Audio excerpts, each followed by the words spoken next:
following program is brought to you in living color on NBC. Parte 1. Exposição de fatos e estatísticas gerais acerca do tabagismo. Destaque para o caráter social da prática e da função da propaganda. Segundo os dados da Organização Pan-Americana da Saúde, o tabaco mata mais de 8 milhões de pessoas a cada ano, matando quase metade de seus usuários. Cerca de 7 milhões das mortes são resultado do uso direto do tabaco, e estima-se que cerca de 1,2 milhões de mortes sejam pela exposição ao cigarro, o fumo passivo. No Brasil, segundo o Instituto Nacional de Câncer, 428 pessoas morrem diariamente pelo abuso da nicotina no país. Tais expressivos índices mundiais e nacionais são produtos de um longo processo de popularização e consolidação do cigarro no mundo globalizado, de modo que o século XX consolida-se como um período de maior dispersão e popularização da imagem e do caráter social desempenhado pelo fumo, por meio da venda de uma imagem social protagonizada pelo tabaco.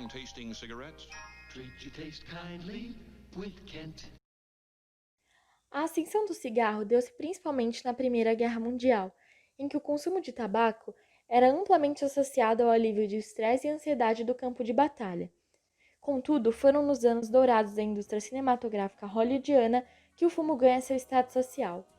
A indústria do tabaco buscava associar o cigarro à elegância de grandes musas hollywoodianas, além de criar uma imagem do fumo associada à riqueza e status social.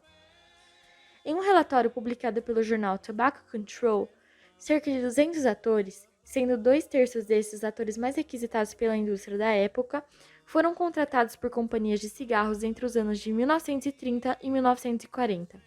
Além disso, a aparição dos cigarros em grandes filmes da época deu-se por meio de grandes cachês aos atores para que estes falassem da marca ou dos benefícios do fumo, como, por exemplo, aliviar a ansiedade. A aparição do cigarro na indústria cinematográfica mundial consolidou o papel social do fumo como uma prática social atrelada à elegância e ao status. O cinema, como qualquer mídia, utilizou de seu papel social e influência para construir uma imagem do cigarro que perdura até os dias atuais. O fumo adquire um caráter imagético em que personagens rebeldes, galãs e bad boys representam o caráter de construção de uma imagem social descolada e elegante sob o cigarro. Propagandas que passavam na TV exaltavam pessoas sorrindo e aproveitando na presença do cigarro. Essa glamorização gerou, exponencialmente, um aumento do número de fumantes influenciados por essa imagem que era passada e sustentada pela propaganda comercial na TV e pelo cinema e seu forte apelo sentimental. No final da década de 60, em que movimentos hippie de contracultura começaram a ganhar força, aliados aos primeiros estudos que denunciavam o caráter maléfico do cigarro, pessoas começaram a se questionarem acerca do papel midiático da propagação de uma imagem boa do fumo. O questionamento da questão capitalista na criação de um papel social consistente, de modo que mascarava os males e o vício atrelado ao hábito, também foram frequentes nessa época. Com uma maior consciência da população acerca dos males do cigarro, estima-se que entre os anos de 70 e 90, a indústria do tabaco tem investido mais de $1 bilhão apenas para inserir o cigarro em filmes, escolhendo quais atores apareceriam fumando e até intervindo nos roteiros das produções.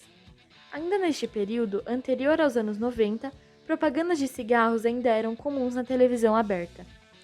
Em alguns países muito influenciados pelo cinema e pelo apelo pós-guerra do tabaco, o fumo converteu-se em um elemento da cultura, em especial nos países do leste e oeste europeu. No Brasil, a situação não foi diferente, visto que o país ainda possui cerca de 10% da sua população dependente do tabaco, o que é equivalente a 15 milhões de pessoas, segundo os dados de 2017 da pesquisa feita pela Vigilância de Fatores de Risco para Doenças Crônicas Não Transmissíveis. Apesar do alto índice, o Brasil encontra-se na 34ª posição dentre 149 países no ranking da OMS com o maior número de fumantes. Apesar do alto número de dependentes de cigarro, o Brasil destaca-se mundialmente da ampla propaganda anti-fumo e de medidas que, a partir dos anos 90, possibilitaram um declínio de quase metade das taxas de fumantes no país.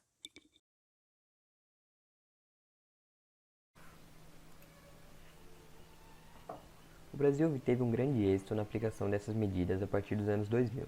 em que políticas em prol da redução da taxa de fumantes foram tomadas e postas em parceria com a OMS e com o Ministério da Saúde. Entre elas, pode-se destacar o aumento de impostos no preço do cigarro, a proibição de propaganda com apologia ao fumo, ampliação de redes informativas acerca do tabagismo, capacitação de funcionários para auxílio na cessação do fumo, ampliação das leis que proíbem o fumo em locais públicos e aumento de pesquisas e censos acerca das taxas de fumante.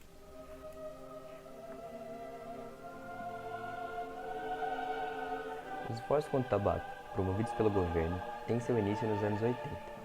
Em 1981, a Comissão para Estudo das Consequências do Fumo é criada pelo Ministério da Saúde. Em 1988, a Constituição Federal determina que a publicidade do tabaco estaria sujeita a restrições e conteria advertências acerca dos malefícios do fumo, como, por exemplo, o slogan contra o cigarro: o Ministério da Saúde adverte que fumar é prejudicial à saúde. Em 1999, foi criada uma Comissão Nacional para o Controle de Tabaco, de modo a seguir a linha da Convenção Quadro para o Controle de Tabaco da OMS. Em 2003, houve, de fato, a assinatura deste tratado e um esforço nacional no cumprimento das metas estipuladas para o controle do tabagismo no mundo.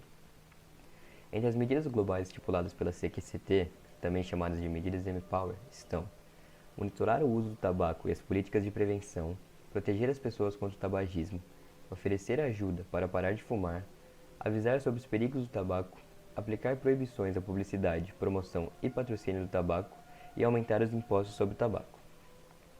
O Brasil obteve um grande êxito na aplicação dessas medidas a partir dos anos 2000, em que políticas em prol da redução da taxa de fumantes foram tomadas e postas em parceria com a OMS.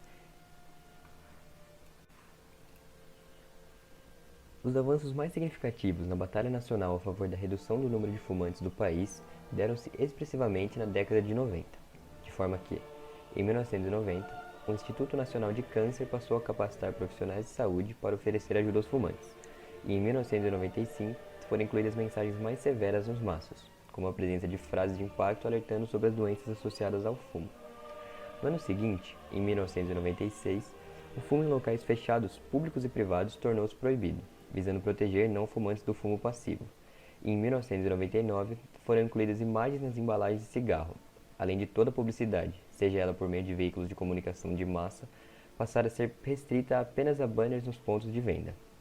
Além disso, ainda em 1999, o patrocínio de eventos culturais e esportivos por marcas de cigarro foram proibidos. No ano de 2001, foi estipulado que as imagens deveriam cobrir 100% da parte traseira dos maços, juntamente com as advertências ao fumo, e o programa de cessação do fumo foi incluído no programa SUS. Acerca da estipulação do preço mínimo e dos impostos em cima do tabaco, em 2011 os impostos aumentaram o custo dos maços.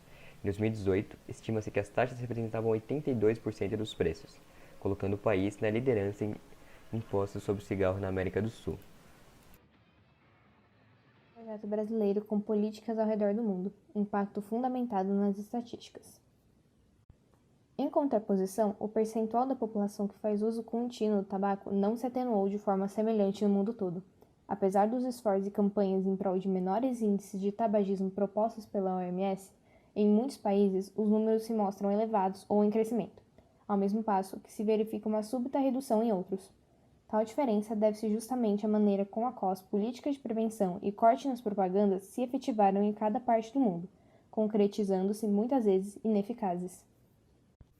Pode-se ter como exemplo o Kiribati, ilha-nação com o maior índice de fumantes do mundo, sequer mostrou campanhas efetivas contra o consumo de tabaco em seu território. Do contrário, verifica-se certa negligência acerca dos impactos contra a população, facilmente observada quando expressa em dados. De 47,4% da população com mais de 15 anos é fumante ativo. Tal fato pode ser relacionado aos baixos impostos cobrados por maço e pouca disseminação dos males dos quais o químico pode trazer a longo prazo. Sabe-se que a taxação é dos métodos mais eficientes para que o consumo e compra do tabaco diminua, visto que um aumento de impostos que eleve seu preço em 10% diminui seu consumo em 4% em países de alta renda e 5% em países de média e baixa renda. Ainda assim, é uma medida raramente implementada, a qual somente 38 países possuem uma taxação significativa que supere em 75% o preço de varejo. Outro fator que implica pontualmente na maneira com que a população usufrui do tabaco é a liberação para seu uso em lugares públicos. Constituições que são mais liberais em se tratando dos locais passíveis ao fumo possuem uma relação diretamente proporcional ao percentual de fumantes. Mesmo quando não se é permitido o uso de cigarros em locais públicos e fechados, onde não se tem uma boa fiscalização e aplicação dessa lei, como é o caso de Montenegro, o índice do tabagismo tende a se elevar. Tal país do leste europeu possui a maior taxa dentre o continente, com cerca de 46% do povo fumante. No Timor-Leste, país com índice de fumantes de 42,2%, a situação verifica-se um pouco mais complexa. Isso se dá em decorrência da popularidade entre fumantes homens, 78,1%, enquanto apenas 6% das mulheres têm esse hábito. Além dos baixos preços cobrados por maço de cigarro, o índice se mostra elevado em virtude da ineficiência dos avisos estampados. Os alertas sobre os malefícios do fumo não são nem um pouco acessíveis, uma vez que quase 50% da população não é alfabetizada. Ainda que exista o lado que não falha em romper gradualmente com o número de dependentes químicos do tabaco, há países que levaram a questão muito a sério e seguem com o índice de usuários de tabaco relativamente baixo nos dias atuais. Entre eles estão Gana, 4%, Etiópia, 4,5%, Nigéria, 5,7%, Eritreia, 5,8% e Panamá, 6,2%, levando em consideração que parcela do motivo de porcentagens tão baixas são culturais. O baixo índice entre as mulheres fumantes por pouca independência financeira ou por ser um hábito mal visto relacionado ao gênero feminino são algumas dessas causas, junto à popularidade de um estímulo concorrente, conhecido por folhas de khat, geralmente mascadas. Em suma, o Brasil, combinando uma alta de impostos e campanhas de conscientização, conseguiu fazer cair pela metade a proporção de fumantes em 25 anos, revelando a validade dos esforços de propaganda aversas ao fumo no país.